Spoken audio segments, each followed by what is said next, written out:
Hello friends, welcome to the channel electrical and automation. दोस्तों, आज आपके लिए मैं बहुत ही बेहतरीन वीडियो लेके आ गया हूँ। दोस्तों, आज हम बात करने वाले हैं कि ईथरनेट क्या है। दोस्तों, ईथरनेट एक कम्युनिकेशन मीडिया है जिससे हम क्या करते हैं, अपने डाटा को जो है वो एक जगह से दूसरी जगह को ट्रांसफ़र करते हैं। अगर सिंपल लैंग्वेज में मैं बोलूँ तो दोस्तों होता क्या है, हम लोग इंडस्ट्री में काम करते हैं तो हमारे पास बहुत सारे जो है कम्युनिकेशन स्टैंडर्ड बनाए गए हैं। जैसे मेरे आप प्रीवियस वीडियो देखेंगे तो मैंने कई सारे कम्युनिकेशन मीडिया आपको एक्सप्लेन किए होंगे। जैसे प्रोफिबस एक्सप्लेन किया होगा, मॉडबस एक्सप्लेन किया होगा और आपको ईथरनेट दिखाया होगा।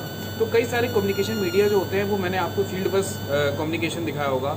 तो ये सारे जो हैं ये कम्युनिकेशन मीडिया है। कम्युनिकेशन मीडिया का मतलब है कि मेरा एक पॉइंट से दूसरे पॉइंट तक डाटा ले जाने के लिए जो चीज़ यूज़ हो रही है उसको बोलेंगे हम कम्युनिकेशन मीडिया। और आज हम जो कम्युनिकेशन मीडिया की बात करने वाले हैं वो है ईथरनेट। तो दोस्तों, सबसे पहले मैं आपको प्रैक्टिकल साइट पे ले जाता हूँ, वहाँ पे आपको लेके दिखाता हूँ कि ईथरनेट आखिरकार है क्या चीज़। उसके बाद ईथरनेट में कौन कौन सी केबल यूज़ होने वाली है, किस चीज़ में वो लगता है और कैसे कन्वर्जन होता है वो हम आपको बताएंगे। तो आखिरी तक वीडियो देखना ना भूलिएगा, क्योंकि और जितने भी कैट 5, कैट 6, कैट 6A और कैट 5E केबल और कैट 7 केबल, इन सब में डिफरेंस क्या है ये मैं बताने वाला हूँ पूरा डिस्क्राइब करके। यहाँ पे आपका स्क्रीन पे डिस्क्रिप्शन आता रहेगा विथ उसका डायग्राम के साथ, एक्चुअल में वो कैसे दिखती है उसके साथ। तो चलिए मैं आपको पहले साइट पे ले चलता हूँ और वहाँ पे दिखाता हूँ कि ईथरनेट केबल है क्या। तो दोस्तों, जैसा कि आप देख रहे होंगे ये हमारे पास स्विच लगा हुआ है। इस स्विच में जो केबल्स आपको ये दिख रही हैं जिसमें ब्लिंकिंग हो रही है दोस्तों, ये बोलते हैं ईथरनेट की केबल्स। तो ये जो स्विच है ये यूज़ हो रहा है, मेरा जो सिस्टम लगा हुआ है और मेरा जो सर्वर है उसकी डाटा, उसके बीच में डाटा ट्रांसफ़र करने के लिए। तो ये दोस्तों ईथरनेट केबल ही कम्युनिकेशन मीडिया है। सबसे पहले मैं बता दूँ इस केबल के बारे में। ये जो केबल है दोस्तों ये कैट 6 केबल है। हमने कई सारी केबल्स देखी, cat 5E, cat 6, cat 6A, cat 7, ये हम आपको भी डिस्क्राइब करेंगे। इसके बाद दोस्तों ये स्विच है। इसके बाद आप देख रहे होंगे यहाँ पे क्या लगा हुआ, ये एक फाइबर ऑप्टिक की केबल है। दोस्तों सबसे पहले आप एक चीज़ और ध्यान रखिएगा, ईथरनेट की केबल का कलर से हमें कोई मतलब नहीं है, ठीक है दोस्तों। तो ये केबल है, केबल को हमको क्या करना पड़ता है, स्विच हब राउटर में लगाना होता है। उसके लगाने के लिए हमें एक RJ45 कनेक्टर चाहिए होता है। दोस्तों ये जो कनेक्टर है इसका नाम है RJ45 कनेक्टर। ये प्लास्टिक का कनेक्टर है, इसके अलावा स्टील ब्लेंडेड कनेक्टर भी आता है, वो भी आपने देखा होगा। इसके अलावा ये जो चीज़ है स्विच में दोस्तों इसे बोलते हैं STP कनेक्टर।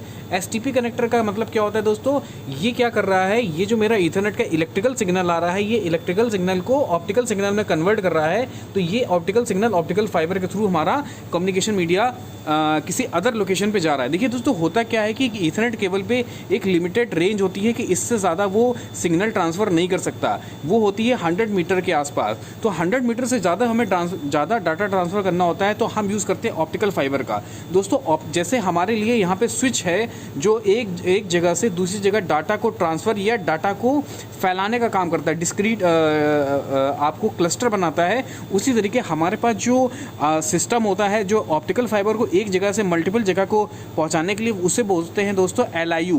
इसका नाम है दोस्तों LIU। और LIU का काम क्या होता है कि एक जगह से आप दूसरी लोकेशन पे ऑप्टिकल फाइबर को डाटा ट्रांसफ़र कर सकते हैं। तो चलते हैं, अब हम इस केबल की बात करेंगे दोस्तों कि कितने टाइप की केबल है उसके बारे में जानते हैं। दोस्तों थोड़ा सा पेशेंस रखिएगा, वीडियो थोड़ी लंबी हो जाएगी क्योंकि आपको अलग अलग टाइप की कैटेगरी की केबल के बारे में हमको बताना है। तो जो आपको मैं बताने जा रहा हूँ ये है ईथरनेट की केबल की कैटेगरी टाइप की। सबसे पहले तो मैं आपको बता दूँ इसका जो नाम है, आपने सुना होगा कि कैट 5 है, कैट 6 है। इसका कैट का मतलब दोस्तों फुल फॉर्म होता है कैटेगरी। तो ये कैटेगरी डिसाइड करी गई है, कैटेगरी 5, कैटेगरी 6, कैटेगरी 7 और जो लेटेस्ट अभी अपकमिंग है वो कैटेगरी 8 है।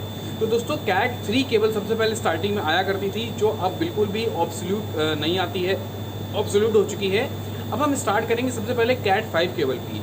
जो कैट 5 केबल होती है दोस्तों उसके अंदर क्या होता है, आपने कभी केबल खोल के देखी हो तो उसके अंदर ट्विस्टेड पेयर कलर केबल्स होती हैं। तो कैट 5 में 2 पेयर के केबल्स हुआ करती थी।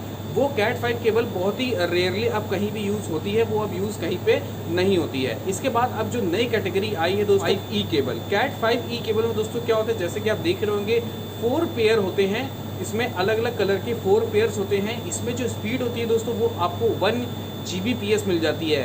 1 Gbps मतलब 1 गीगाबाइट पर सेकेंड, या फिर आप उसे कह सकते हैं कि 1000 मेगाबाइट पर सेकेंड। 1 Gbps में 1024 Mbps होते हैं। इसके अलावा आपको इसमें क्या होता है कि आपकी जो रेंज होती है वो दोस्तों क्या होती है, आप इस कैट 5E केबल को 100 मीटर तक रन कर सकते हैं, अपने डाटा को 100 मीटर तक बिना किसी डिसकंटिन्यूटी और सिग्नल ड्रॉप के आप डाटा को ट्रांसफ़र कर सकते हैं। इसके अलावा दोस्तों इसकी जो बैंडविड्थ होती है वो 100 मेगाहर्ट्ज़ होती है। बैंडविड्थ का रोल क्या होता है दोस्तों? बैंडविड्थ मतलब capacity of signal in a one go, मतलब एक बार में कितनी कैपेसिटी का सिग्नल वो लेके जा सकती है। जितनी ज़्यादा बैंडविड्थ होगी दोस्तों उतना ज़्यादा अमाउंट का सिग्नल जो है वो लेके जा सकती है। कैट 6 केबल, कैट 6 केबल जो होती है वो भी दोस्तों क्या होती है, वो भी 4 पेयर केबल ही होती है, लेकिन उसमें और इसमें क्या डिफरेंस होता है? कैट 5E में बीच में एक प्लास्टिक का हमारे पास क्या है, एक आपको एक डिस्पेंसर आ जाता है। वो क्या करता है, हमारी जो 4 केबल्स थी जो हमारी ट्विस्टेड थी, जो ट्विस्टेड 4 केबल थी उनको और बीच में डिस्ट्रीब्यूट कर देता है, वो भी ट्विस्टेड करा देता है। डिस्ट्रीब्यूट करने से क्या होता है दोस्तों? क्रॉस टॉक जो होता है, क्रॉस टॉक का मतलब जो होता है आपस में सिग्नल का जो इंटरफेरेंस होता है वो कम हो जाता है दोस्तों।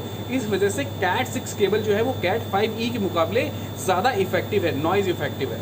इसके अलावा दोस्तों इस कैट 6 केबल में आप एक चीज़ और भी इम्पॉर्टेंट है जो कैट 5E में थी। जो ट्विस्टेड थे वो पर सेंटीमीटर जो थे वो 1.5 के आसपास थे, और जो कैट 6 केबल होती है उसमें जो ट्विस्टेड होता है वो ज़्यादा ट्विस्टेड होती है, यानी 1 सेंटीमीटर में 2 या 2.5 ट्विस्ट आपके आ जाते हैं।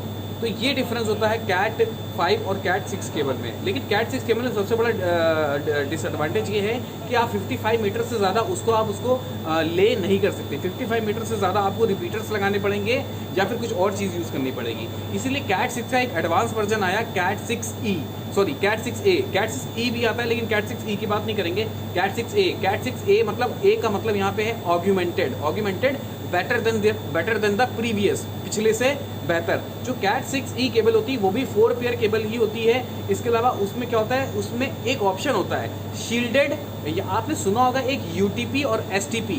UTP का मतलब होता है unshielded twisted pair and STP का मतलब होता है शील्डेड ट्विस्टेड पेयर। इसमें होता क्या है कि जो हमारी केबल होती है उसके बीच में जो प्लास्टिक्स होती है जो चारों केबल्स को अलग करती है, उसके ऊपर भी एक शेल्फ स्टील की कवरिंग आती है, उसके ऊपर एक कवरिंग आती है स्टील की, वो कॉपर की भी हो सकती है, स्टील की भी हो सकती है, एल्युमिनियम की भी हो सकती है, जिससे क्या होता है नॉइज़ का इंटरफेरेंस और बहुत ज़्यादा कम हो जाता है, जिसकी वजह से उसकी बैंडविड्थ क्या होती है दोस्तों? बढ़ जाती है। इसकी जो बैंडविड्थ होती है दोस्तों वो लगभग होती है 50 मेगाहर्ट्ज़। मैंने जैसा कि आपको बताया था कि जो आपकी कैट 5E केबल थी उसकी बैंडविड्थ थी 100 मेगाहर्ट्ज़, और आपकी जो कैट 6 थी उसकी थी 250 मेगाहर्ट्ज़। तो कैट 6A की जो बैंडविड्थ है वो 500 मेगाहर्ट्ज़ है। तो ये काफ़ी ज़्यादा है, और इसकी स्पीड भी जो है वो 10 Gbps है, क्योंकि इसमें नॉइज़ का इंटरफेरेंस दोस्तों वो कम हो चुका है, इस वजह से इसकी स्पीड क्या है? ज़्यादा है। अब हम बात करते हैं कैट 7 केबल की। तो कैटेगरी 7 केबल क्या होती है दोस्तों?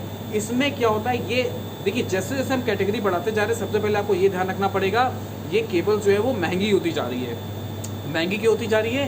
क्योंकि इस पे क्या होता है, कुछ ना कोई चीज़ ऐड होती जा रही है। जैसे कैट 6 केबल में एक प्लास्टिक ऐड हो गई जिसकी वजह से वो 4 पेयर जो हैं वो अलग हो गए। उसी तरीके से कैट 6E में जो केबल्स होगी उसके ऊपर एक शेल आ गया हमारा, जिसे शील्ड आ गई है। ठीक है दोस्तों, अब कैट 6E में आपके पास 2 ऑप्शन होते हैं, आप अनशील्डेड भी ले सकते हैं और शील्डेड भी ले सकते हैं। कैट 7 जो होते हैं उसमें कोई ऑप्शन नहीं होता है, उसमें आपको शील्डेड ही लेनी पड़ेगी। कैट 7 केबल में कैट 7 केबल की, तो कैट 7 में आपको शील्डेड ही लेनी पड़ेगी। और सबसे खास बात क्या है, उसमें शील्ड होने के साथ साथ पेयर भी आपस में शील्ड होते हैं। ट्विस्ट तो होते ही हैं और पेयर भी आपस में शील्डेड होते हैं, यानी आपस में कोई भी पेयर जो है वो आपस में कभी भी प्लास्टिक की हेल्प के अलावा वो शील्डेड रहता है, तो और जो इंटरफेरेंस होता है नॉइज़ का वो कम हो जाता है। इसकी वजह से होता है क्या, उसकी बैंडविड्थ जो है वो काफ़ी हद तक और बढ़ जाती है। उसकी बैंडविड्थ 600 मेगाहर्ट्ज़ तक चली जाती है, और उसकी जो लेइंग डिस्टेंस है वो 100 मीटर ही है, जैसे कैट 6 की थी। और कैट 6A कैट 6 की आपकी 55 थी, और कैट 6A की आपकी 100 थी। इसके अलावा आपको जो स्पीड मिल जाती है वो 100 Gbps मिल जाती है। जो कैट 6A केबल थी वो 10 Gbps थी। इसका मतलब जैसे जैसे आप वर्जन बढ़ाते जा रहे हैं वैसे वैसे आपकी स्पीड बढ़ती जा रही है। स्पीड क्यों बढ़ती जा रही? क्योंकि आपकी बैंडविड्थ बढ़ती जा रही है। तो ये केबल्स थी। अब आपको देख के समझ में आ रहा होगा कि ये कैट 5 कैट 6 केबल क्या है। तो अब आपको ये समझ में आया होगा कि ये सारी केबल्स जो है वो हम आप हमारे ईथरनेट का जो कम्युनिकेशन है उसमें यूज़ करते हैं। ऐसा नहीं होता कि कैट 6 कहीं और यूज़ होती है, कैट 7 कहीं और यूज़ होती है, या कैट 5 कहीं और यूज़ होती है। ये सारी ही की सारी केबल ईथरनेट TCP/IP कम्युनिकेशन के लिए हेल्प करती है। इसके अलावा मैंने सोचा है कि एक OSI मॉडल जो आपने पढ़ा होगा, OSI मॉडल के बेसिस पे आपको ईथरनेट एक्सप्लेन करूंगा, वो आपको ज़्यादा बेहतर रहेगा।